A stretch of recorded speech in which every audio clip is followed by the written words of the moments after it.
back to the Dean Obeidallah Show, Thursday, July 3rd. It's a special Thursday version of what just happened because tomorrow's 4th of July. And I got two returning champions. A third might show up. You never know. That's the kind of show we have here.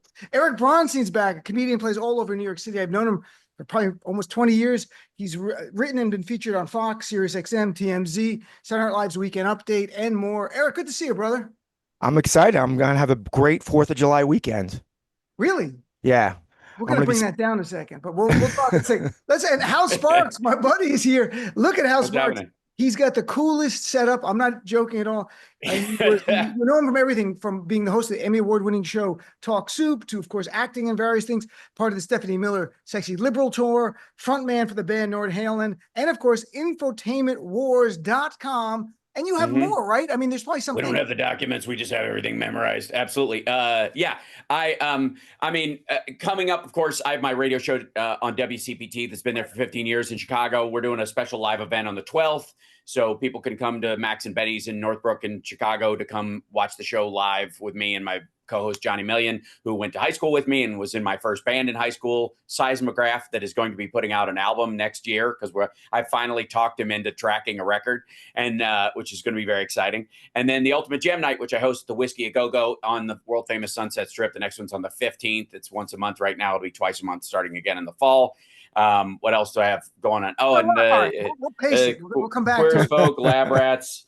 Yeah, right. My God, we'll come back. It's funny. I just saw Sunset Boulevard, the original. I never saw the whole movie 2 days ago because Nora Desmond. Because I could say anything with my eyes.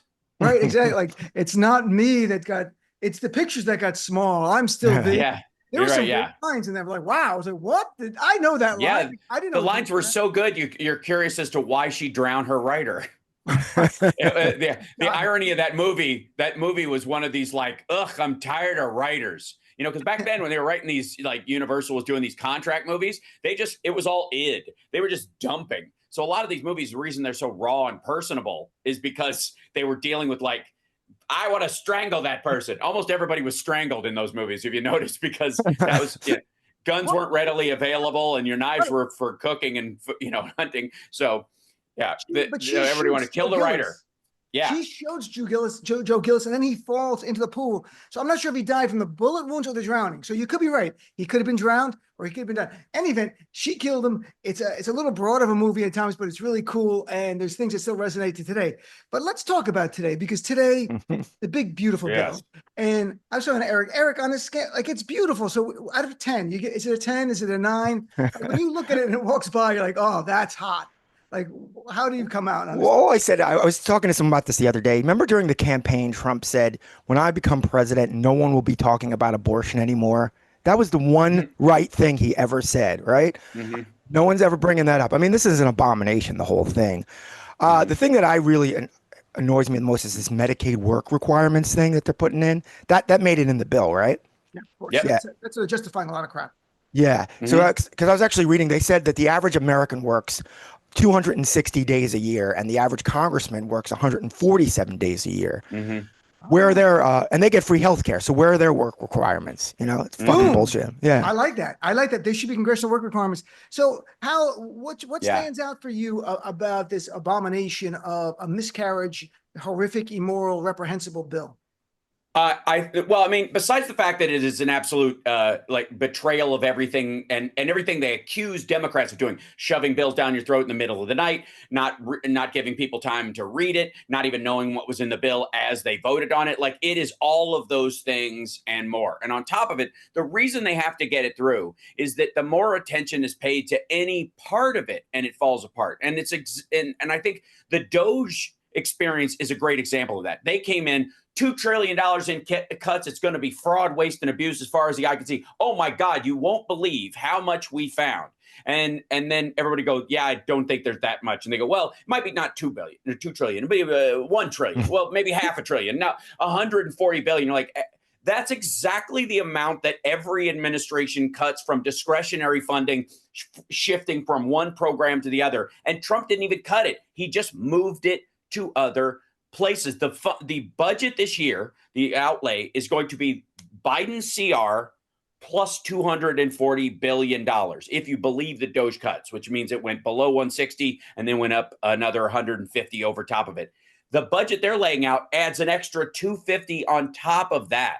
And that's why they need this giant, debt ceiling raise. Everything that they've ever complained about is a lie. And so there's like 6 Republicans right now in the House that are dealing with that stark, obvious reality, because they have insisted that their people pay attention to the Democrats just throwing your money at all these programs, and we're going to cut it when we get in there.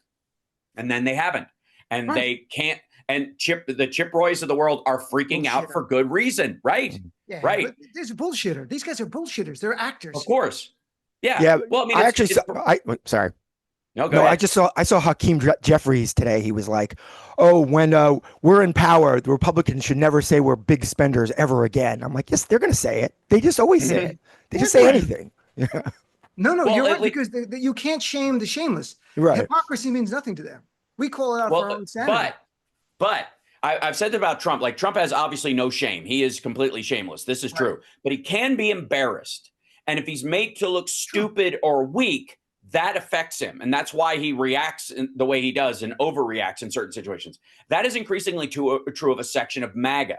They're not, being shamed by the lies they're telling about spending, but they are embarrassed to have to go back and get yelled at. That's why they're not doing town halls. That's why they're not, doing even constituent calls anymore, because they're embarrassed. They are being called out as a liar, and they have no response. They're not ashamed to be a liar. They lie all the time, but they are. But it is embarrassing in public to have the very people that supported you suddenly turn on you, and that can be played. That is something Jeffries and the Democrats can use in the next election cycle. And I will say this, because we've all been critical of Democrats on messaging, but they're pretty good when it comes to policy stuff. So they've really stayed on message. This is taking healthcare away from 17 million, taking food out of the mouth of children, all to give a tax to the wealthy. Simple plan. And that's factually correct, because that's when Democrats shine. They're not good at the red meat stuff. They're not good at just playing the media narrative. We're going to fight with Trump and win the media narrative and do something unique. This stuff. So they're good at this. So Eric, Democrats do. I'm not going to say they truly have an identity crisis. I think we have a leadership crisis. I think the base knows exactly what we're about. But this might actually help Democrats define who we are on a national level. We're fighting for the working class. They're fighting for the wealthy. They just did this right in front of us. I mean, there's no hiding this. Yeah, but the one thing is how Republicans play so dirty. I mean, look, this bill is going through July 4th. We know why this is happening July 4th, so no one's paying attention, right? That was kind of the main reason. They even got a bigger break with the Diddy thing yesterday, so that took this thing out of the news. So, I mean, I think the Democrats... Did a new album come out? What'd you say? Did he have a new album drop yesterday? Yeah. What did I miss? I missed something. Oh, the trial. Yeah. Well, that's what I was saying. This weekend, I'm going to be stocking up on baby oil just because in case he gets out. Sold out. Too late. Sold out. So, go ahead. But do you guys agree with that? I mean, this is why they had this arbitrary July 4th deadline. That's the problem, though. That's the problem that they run into, is that normally Republicans would do this: bury it on a holiday, bury it after 5 o'clock on a Friday. All those kind of things do not apply when you have an attention whore like Donald Trump, wanting credit for everything, even if it's bad, because he doesn't understand. He had a meeting with the people, the holdouts at the White House, and he said, as long as we're not touching Medicaid, Medicare, and Social Security, we're fine. And they went, we're touching Medicaid. They literally said it to his face. And apparently this was a shocking revelation to him. And he's been all but silent about it since that meeting. And then the rest of these people falling off, he wants them to fix it for him. So there is a very strong chance this will go back through, and he is now Chip Roy is on his team, on Trump's team, because he'll clean up the mess Trump didn't even know was there. Insofar as the base not knowing the leadership issue, we don't have a leadership issue on the Democratic side. We don't have a messaging issue on the Democratic side. We have a voter issue on the Democratic side. We have to speak to the voters where they are. We don't have to use, baiting or racist or transphobic language like some might suggest on the more extremes of it. We don't have to placate to the slacktivists online and pretend that that's reality, that if you get yelled at on Twitter about something, that you have to change your position that does not, in a way that would negatively affect your constituents. We have a long distance diversity issue in the Democratic Party. We have a large, diverse population of people, and we have limited solutions to certain problems. And everybody has wanted to like take their slice of it and run off to their camp. And that's the issue we will always fight. Republicans are fighting that right now on their own way, which is the maggots versus the rhinos. And that division, we're watching it happen. The Democrats just have 8 smaller fissures. It's just easier to bring those back together around good issues like child poverty, childhood tax credit, normal bread and butter issues. Right. And so that's that, but that will not take a rubber stamp 3-point thing like they're doing right now. Long term, over the next election cycle and the one after that, it's going to take everybody talking to different groups the way they have to talk to those different groups to bring them back to a generalized, like, okay, this is what we all agree on, because that's what being an establishment actually means. The maintenance of an establishment has value. Yeah, and that's the hard thing for people to swallow right now. During the first term, I used to say how Democrats, we really are so divergent as a party, but anti-Trump united us. And everyone's like, that's it. This guy's awful. We have to stay united. So we didn't talk about little issues. And then when we have power, then those little issues come up. People are like, but no, I want this and I want that. And that's very true. Look, it's not easy when you have 2 parties, two major, there are more than 2 parties, but 2 major parties. And you want to keep that big tent as a Democratic Party. So it's going to be interesting. I'm chatting with our friends Erik Bransteen and Hal Sparks. So one quick thing that you said, Hal, I want to go to Erik for a quick second, and we'll come back to you on this. So Trump, that reporting was accurate, I believe, because I think Republicans leaked it. In the White House, Trump had no idea. This bill that everyone's been talking about is going to take about $12 million off Medicaid, about $5 million might lose ACA subsidies. But he didn't know, or did he forget? Or is his cognitive decline that bad? I had Dr. John Gartner on last week from Duty to Warn, who said he's sliding more. And also he begged everybody, and I did too, look at Trump physically. He's not the same guy. He is slunched over. That's part of deterioration. It's not just mental, it's physical. He slides his feet. This guy, there's a big drop off. We're getting to this. He was in Florida and they asked him alligator Alcatraz. We'll talk about that later, but they asked him about how long will they keep people here? And they thought they're right. He goes, well, I'm going to stay in Florida, go to Mar-a-Lago. And what is going on here? If Biden did that, we'd be going ballistic. They're going nuts. So, Erik, I'm not bullshit. This is not spin. He is degrading in front of us. Of course, he just turned 79. I think it's getting much and much worse. And he'll be a Pinot in president in name only. They'll never remove him. They need him in that White House. I think some people didn't notice the decline because he's still like angry and yelling, even though he doesn't make sense. Biden was just kind of just low keyed. So he seemed like the doddering old fool. But, he's, Trump is old man yelling at cloud kind of thing. People still like that, I think. As long as he's yelling. There's a vibrancy to the volume that I think people assume there. And Biden, even being considerate or listening to somebody, they would use video of him actually listening to a reporter's question and thinking about it for a second as he's lost. And then he would answer it, but they would cut the answer off. There is no question Trump is degrading before our eyes. And it is exactly why they are bum rushing this big budget busting bill through. They have to get this done because this dude's brain is cooked. And by Christmas, the signs are going to be blatantly obvious. They're going to be harder and harder to hide. Everything that they said about Biden is true of Trump in spades. And right now, the scariest thing in Trump's life is a flight of stairs. He slipped, about a week and a half ago. He is terrified of being called out for everything he embarrassed Trump about. And his father had Alzheimer's. His parents had dementia when they got about his age. And it is terrifying him right now. He has never talked about his mortality until last year. And it wasn't because he was shot at. It was before that. It was when he was dealing with like brain farts that were fairly obvious. He started being, I wouldn't say he was self-reflective in these moments, but he would make an occasional jab at his hair or something falling out, which he never did before. That was like an ironic or sarcastic thing about his hair. He never did that before because his ego wouldn't let him. Now he can't help it. He's got to wear a hat almost all the time. Everybody around him knows he's bald.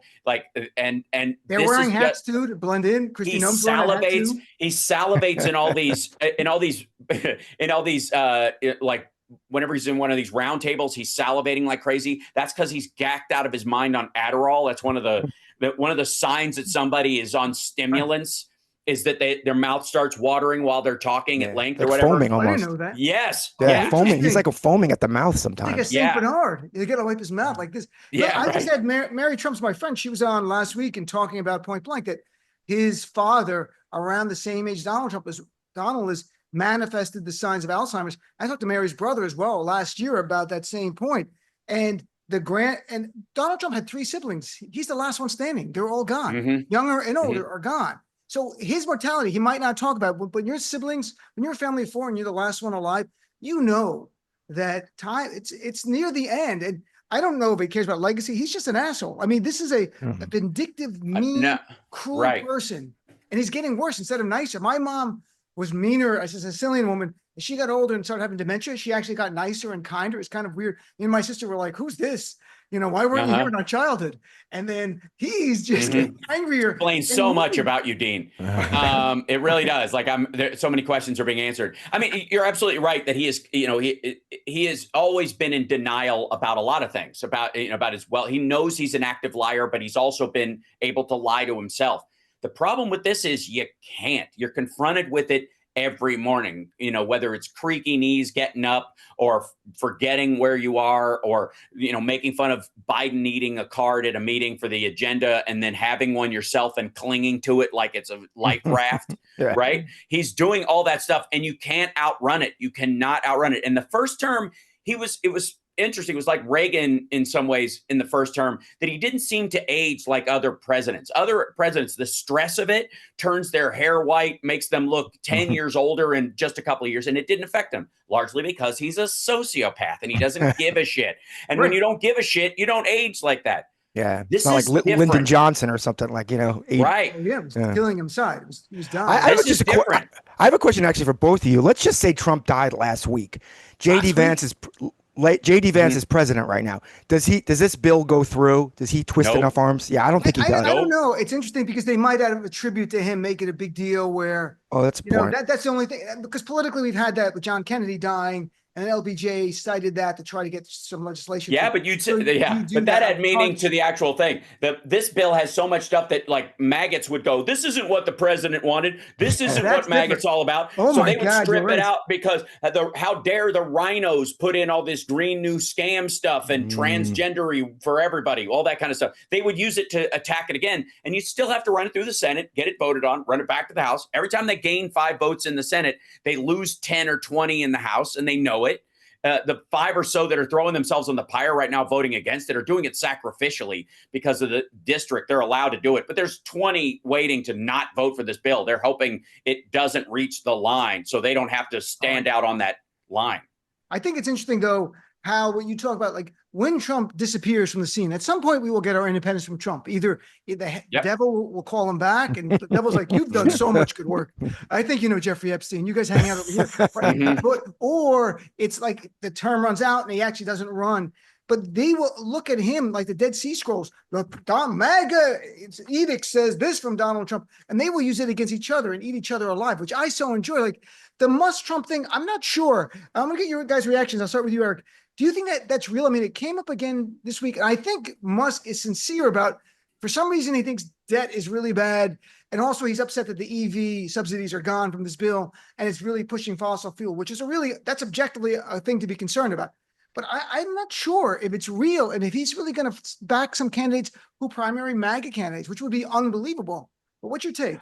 Well, I don't know if he's going to do any of that, but I do know that Elon Musk feels wronged by Trump. I think we can agree with that, right? Which means I really think Elon Musk is a stupid person, because they always say he's such a genius, but he saw what Trump did to anyone who ever worked for him. He fired everyone. He turned on everyone. Why did he think he was going to be different? Just because he gave him all this money? I don't know. I feel like he should have known better.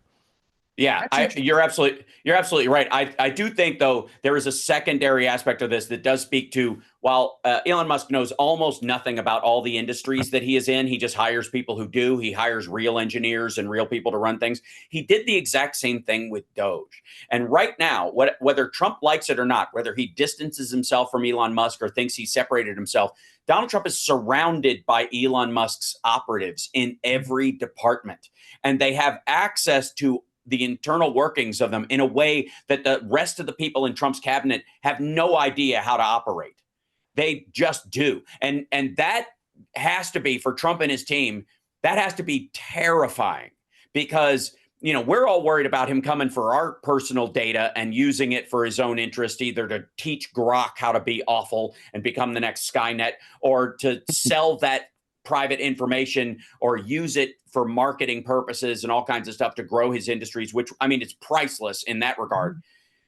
But you got to understand, he now has all that stuff in the same way we were worried about when the RNC and the DNC got hacked, and the Russians released the DNC stuff, but the RNC stuff is nowhere to be found. Yeah, and that's what's kept a lot of them on that short leash.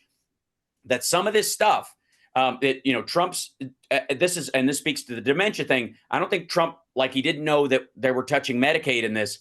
I don't think he's aware of the threat that Elon Musk poses currently. He thinks he's just in a dick wagging contest with somebody that's a relative equal, and he's the president of the United States now, and therefore has nukes, and therefore everything else. He's the most powerful man in the world because that's what Stephen Miller whispers in his ear before he, drifts off to sleep at night.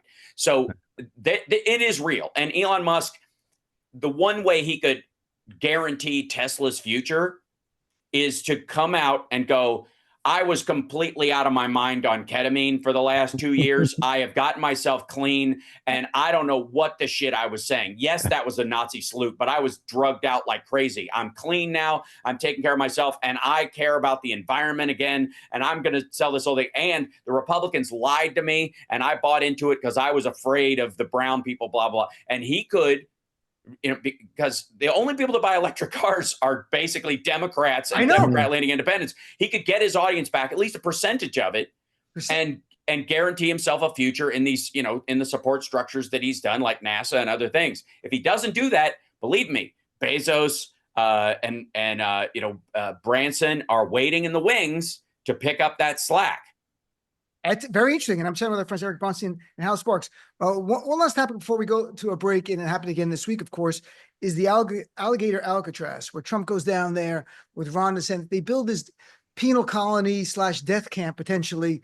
It's really going to be a concentration camp, because concentration camp is defined as one that is immune from judicial review. And that's what they want. They want a prison system is you have due process and judicial review. They want these camps. You just disappear and you're there. And that's what they want to do. It's deeply distressing. At the same time, you had Trump joking about migrants being eaten by alligators, and the GOP in Florida are selling Alcatraz merch, thermoses. I went and looked at the website, T-shirts and stuff. And this celebration of cruelty, it could unleash something that, we had January 6th, but it could unleash something even worse. And I'm deeply concerned about it. So Erik, let's start with you. Do you think I should be concerned? Am I over the top here? Is this kind of celebration and normalization of abject cruelty? It seems like something 1933 Germany, to be blunt. Well, I think Florida is basically the entire state is where everyone goes to disappear. That's just pretty much the end of everything. God's waiting room. I don't know. Look who's the governor. That used to be a kind of a blue state, right? Yeah. I don't know what happened to that state, but this DeSantis tried to out-Trump Trump. He couldn't even do that. He couldn't even be that mean. But I think maybe he's trying now. Maybe this will, get his bona fides up for 2028 so he can show he can be a bigger dick than Trump. Is that what you think, Hal?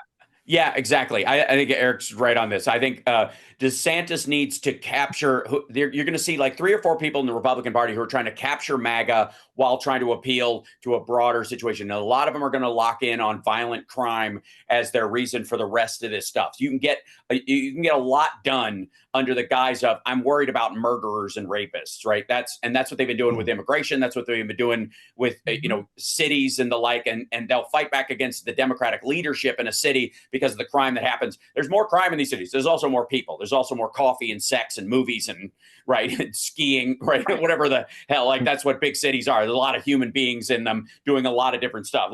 There's you don't find in Rabbit Hash, Kentucky, one of those like indoor skydiving things. You know what I mean? You kind of, those exist in cities, right? Ferris wheels and whatnot. So the issue though with this thing, first of all, Alligator Auschwitz, which is a lot of people are, rightly calling it because that's the concern, is a camp. It is not an Alcatraz-like building. And think about what they're saying. Worst of the worst, murderers, rapists, all these terrible people, drug lords.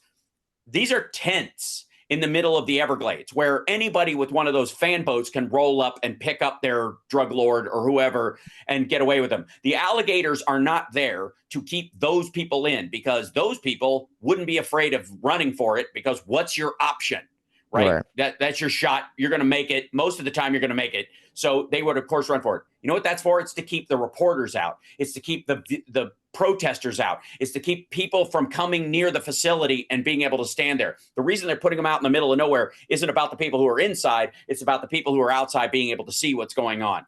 And that's where you're going to see a lot of drone footage starting of these places.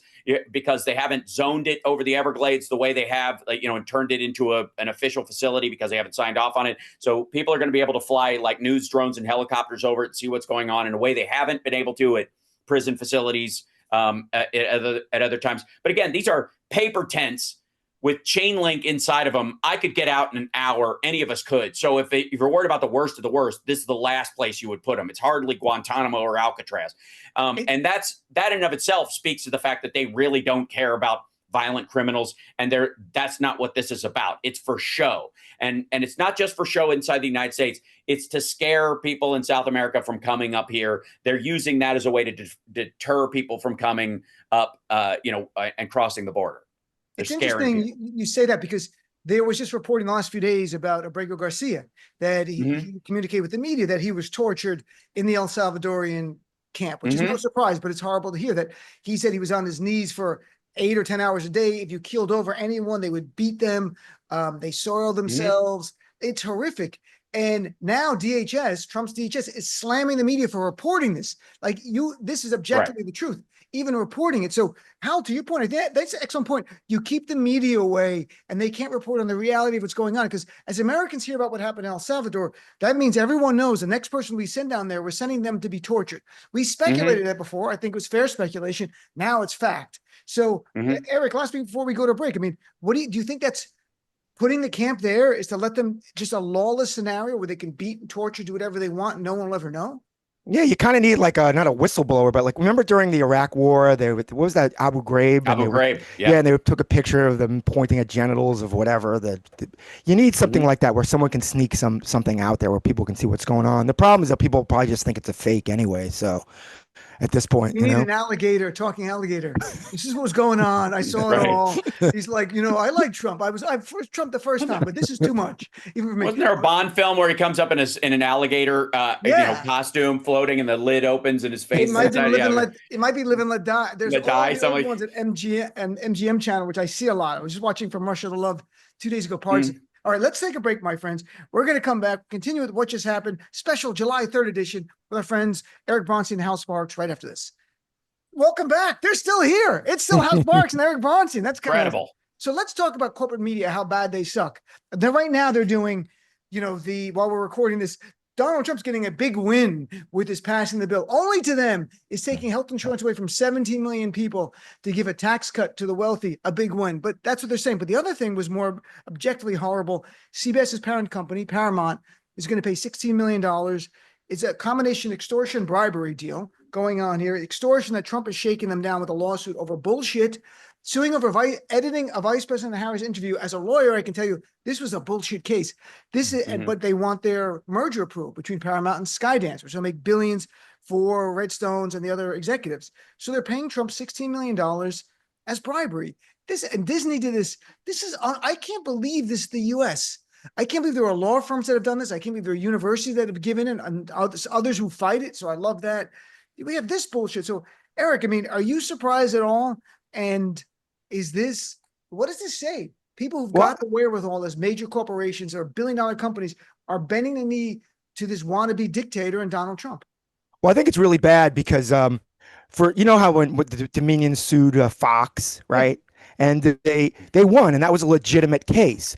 Now everyone on the right is going to go, well, CBS was caught lying, so they were sued too, and they paid up. Yeah, it evens it out, right? Right, and it's like, come on, I mean, you can't even compare those two things. I mean, the Fox interview for brevity, which everyone does, they have to do it. You can't, if they interviewed me and I did a 4-minute answer, they're not going to show that. They're going to show something that sums up the essence. I think there's a bigger case to be had here that somebody, either the DNC needs to sue Fox News over the interview where they asked Donald Trump, will you release the JFK files? Will you release the RFK files? Will you release the Epstein files? And he went, yeah. And then right after the Epstein one, he went, well, maybe not the Epstein files or whatever. And there was this long chunk of stuff where he was like, there's a lot of phony stuff in there and you don't want people to get hurt and that kind of stuff. And they cut right after he said yes, which was a lie. And it's still a lie. And not only would that be, if editing what Harris said for brevity counts as some sort of crime against the voters, which is what this was based on, this lawsuit, that certainly counts. Fox News literally cut out the whole point where this dude defended not releasing the Epstein files, and he still hasn't. So on top of that, not only is it, equal or greater than the accusation made against CBS, it's still playing out right now because they haven't released them and MAGA is freaking out that Pam Bondi has not released this stuff. So if you want to talk about a moment where Democrats could come in with a crowbar, find a gap in the wall and stick that in, start wedging, a split between the two, this would be it. There should be a lawsuit against Fox News, specifically Fox and Friends, that episode, where they edited out what Trump said about the Epstein files intentionally to mislead the voters that he would release the Epstein files to draw attention away from the fact that he's the biggest person in them besides Epstein and Maxwell. Right. That's the remarkable thing. MAG is like, release the files. I'm like, yes, release the files. Let's release the files. Please release the file. I've written articles. Release the files. Yes. But the Trump and Ballot, they could do it now. They could have done it January 21st.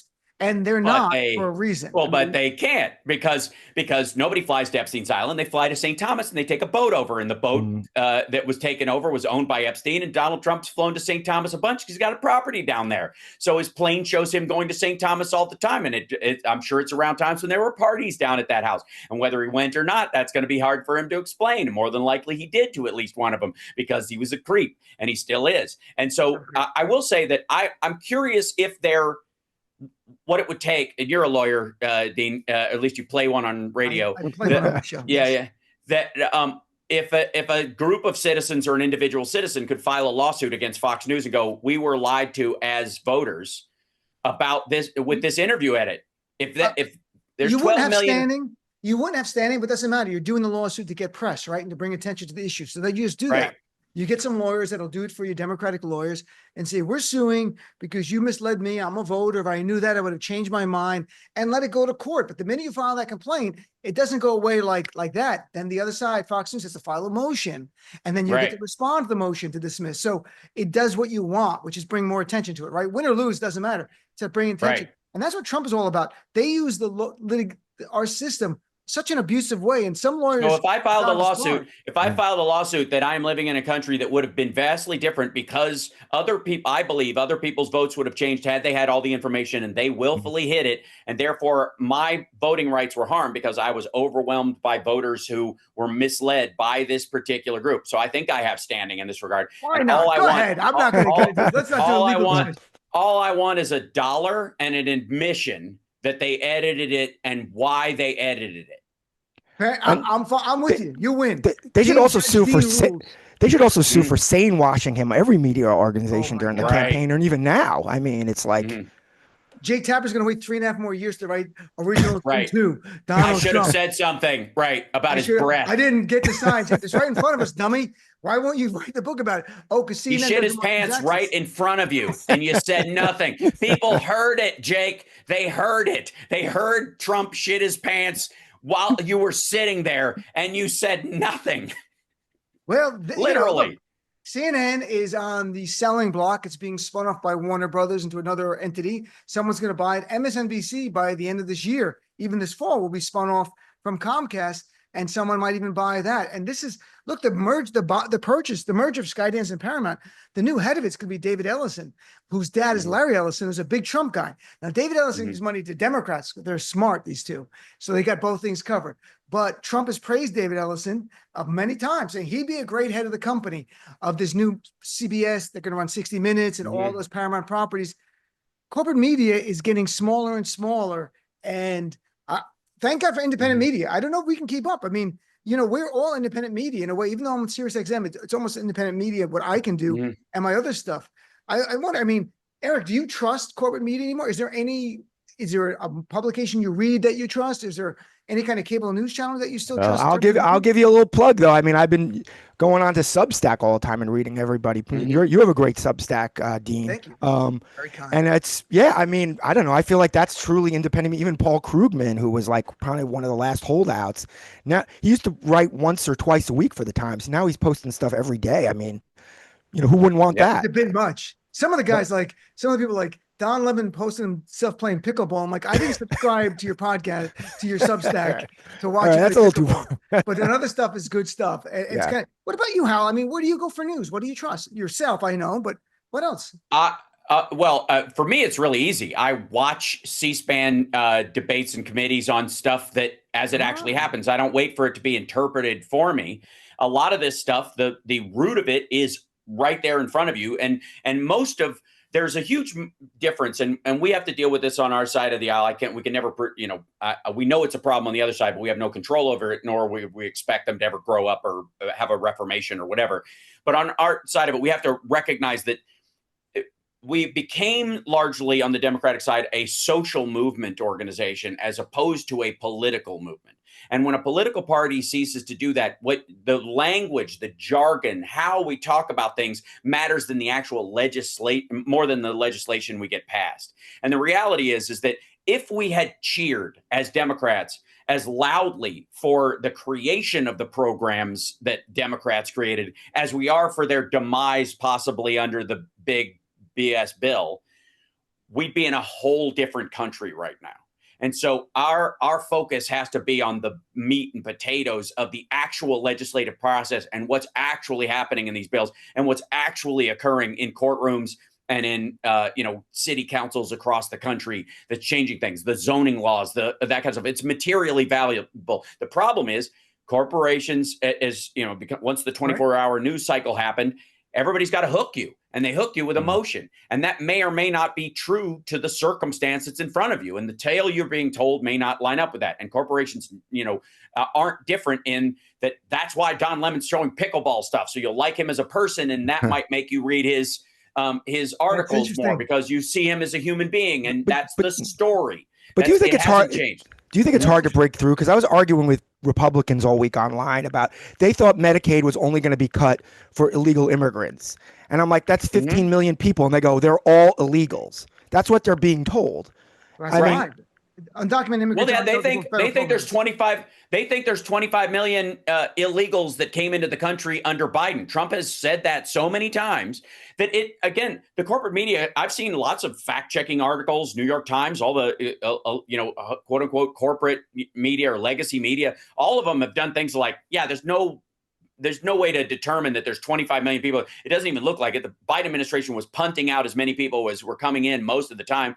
Even the large groups of asylum seekers or something that they would put in New York was like 115,000 people. That does not translate across, even if you put that many in every big city, anywhere near 3 million, much less 25 million. And the problem that Trump is running into right now is that he can't box up a bunch of immigrants and drive them out of the country and go, look at this, we got rid of them, because they didn't exist in the first place, that they aren't here, that number was always a lie. And so to some degree, they will confront their own lie eventually. You just have to be there laying in wait. I will say that what you're asking about the number of illegals and whether it's about going toward the Medicaid cuts are just going towards them will be fundamentally self-evident at one point. These are real numbers involving real people, and they can surf that lie until the shit hits the fan, sometime in later this year and the beginning of next year, when rural hospitals start to shut down and when people are being cut off from disability, and red states are going to get hit more, way worse. That's why they bought Murkowski, by giving her extra funds that the state can divert to internal state healthcare funds to cover the shortfall. And they've been trying. That's what for all the moral outrage about the debt that a bunch of these right-wing Congress people are yelling about. The reality is that some of them literally just want a secondary subsidy, some quote unquote pork thrown their way, whether it's roads and highways or schools or something, so they can spend that money on those things and take the money that they allocate from state taxes or fees or whatever that they would normally put into schools and highways and stuff that they're supposed to, and put that towards their own little mini healthcare program to build, to bridge the gap, so they can pretend we're bootstrappers. We don't need all this government subsidy. Our people are strong. Meanwhile, they're just hiding the money. It's a shell game. Taking it from the blue states mostly. Of course, there's a lot of people are going to suffer on this bill. 2 million are going to lose SNAP benefits, which are a lifeline, and it's going to be 12 million on Medicaid. Undocumented immigrants aren't eligible for federal programs. That's the way the laws are written. That's not even an issue. So it's a lot of plus certain subsidies and Obamacare are going to expire. The ones ACAs are going to decide this year. For people next year, they're going to feel the pain. Yeah. And the rest of other people's premiums might go up as a result because they have less insured people in their pool. So we're all going to feel it. It's going to have a bigger impact. But I want to make sure we had time to touch on this because tomorrow is 4th of July, and that the Gallup poll and they've been doing this for 2 decades, asking people about, are you extremely or very proud to be American? Just 58% of Americans said they are. And this is the lowest ever. And it's not just Democrats, Gen Zers and independents really drop off, but it's also the biggest gap between Democrats and Republicans in terms of feeling very proud. And I know there's a partisan element to it, but I wonder if it's deeper than that. I wonder if there's something going on that while we're watching Trump dismantle a lot of what we thought was unable to be dismantled, the checks and balances are real, and there can't really be a king, and we watch him and the courts are backing him up, that I wonder if people are losing faith in this republic, in this nation, and what the dream was of what it could aspire to be. It never quite got there. But so let me start with you, Erik. I mean, where do you come down? I'm not asking you if you're very proud, medium proud of the country. I don't even know what that means, to be honest. When someone said, are you proud of America? You'd have to say, of what? For me, I'd have to ask what. I don't know what you mean by of the country. But what do you think is going on? I mean, I don't even know if most people even want to admit they're American, because I have some friends who are like traveling around in Europe and stuff, and they're like, yeah, we're telling everyone we're Canadian. That's, and I think that was kind of like, I remember that under Bush too. Yeah. Like people just want to. So, I mean, I'm not proud at all. I mean, Jesus. I mean, I'm kind of just, I'm disappointed at how we got to where we are right now. I don't know how this happened. How the hell did this bill pass? It literally steals from the poor and gives to the rich. How could that happen? I don't know. Money campaign fund. But I want to look, there is a partisan component, right? When it was a Democratic president, Democrats were high and Republicans were lower. But I do think, honestly, and I could be wrong, and you tell me, I have a lot of listeners who call and we talk about this. It seems like a fundamental foundational shaking of your belief in this country. That's what Trump is doing to us now in 5 months. So what's your take? What do you think? No, I'm an extraordinarily proud American. I think our system is fantastic. I think democracy is messy. And if any German ever calls me out, am I ashamed of being an American? They can go pound sand. No country gets to skip history. And we all go through this like re-monarchization or authoritarian shift at some period. It's how you respond to it and push back on it that matters. And 75 million people voted for a woman of color last year. So I'm not ashamed to do this. And this is the most unpopular bill to ever be brought before Congress. And there are even Republicans who consider themselves hardliners who would never break with this monarchical maggot leader who are having to. That's the nature of democracy. And one of the things that makes me a Democrat is the difference between a Democrat and a Republican at their root is that the Republicans believe in the Electoral College and the power of land ownership and the republic. They believe it is a control structure that has been meant to be built on counties, almost a fiefdom and serfdom kind of situation. But Democrats believe in one man, one vote, one person, one vote. And as messy as that is, this is what we have to go through. And if we needed to recognize there were a bunch of loopholes in our system that we just assumed nobody would take advantage of, never mind John Yoo and George Bush and all those guys sliding through the authorized use of military force. That should have been the canary in the coal mine. A bunch of Americans stood up last year and said no, but another group of them, by about 2.5 million, a margin that was smaller than Hillary Clinton's, said yes to this guy. And even they are not all on board with this. We are a democracy.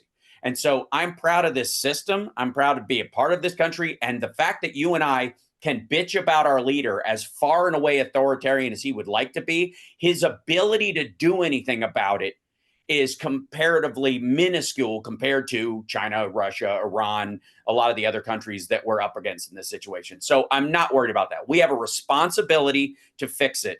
And that's on us as Democrats. If we haven't convinced people that our system is right, we got to double down and do that work. If people fell for the flim flam of the brown march across the border or whatever, that's our fucking fault. And so I'm not going to hang it around the neck of the greatest generation or anybody who kept this country afloat during that time, because Gen Zers have been taught, by the way, that warts and all history is just really about warts.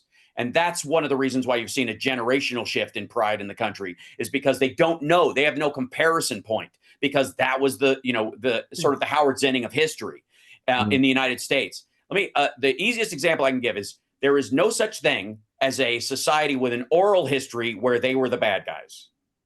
The more you write stuff down and the more you go over stuff, the more we have things like Abu Ghraib, where we have congressional hearings about it. The more we do that kind of stuff, we stack all the information. The bad stuff that we've done, we confront it. Well, the more you confront it, the more reference there is to, no one is sinless.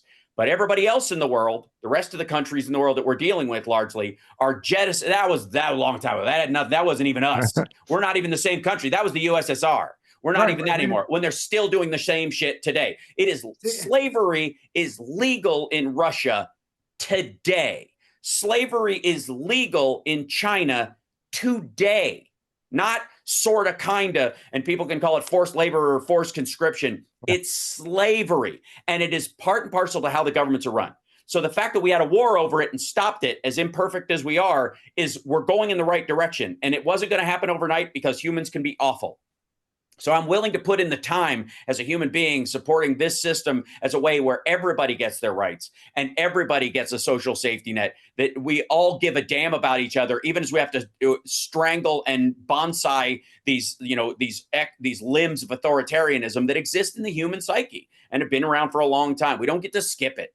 We don't get to, and we have to treat it seriously.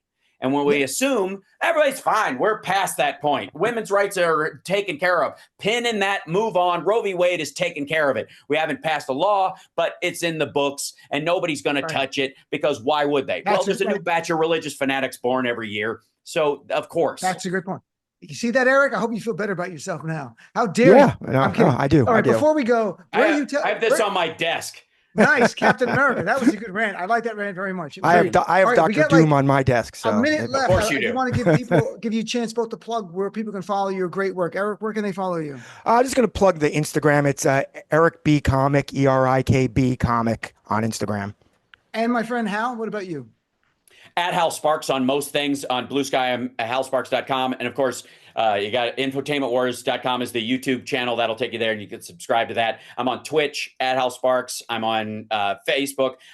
Basically, wherever people are, I stream to them. So if you're on kick.com, Hal Sparks. If you're on YouTube, Infotainment Wars. If you're on Twitch, it's Hal Sparks. But on Twitch, it's just you gaming the whole time, right? That's right. Yes, right. Everything's a game. I just speak about politics in gamified terms. Right. All right. You guys have been great. Thanks so much. Happy great 4th of July. I look forward to chatting with you both.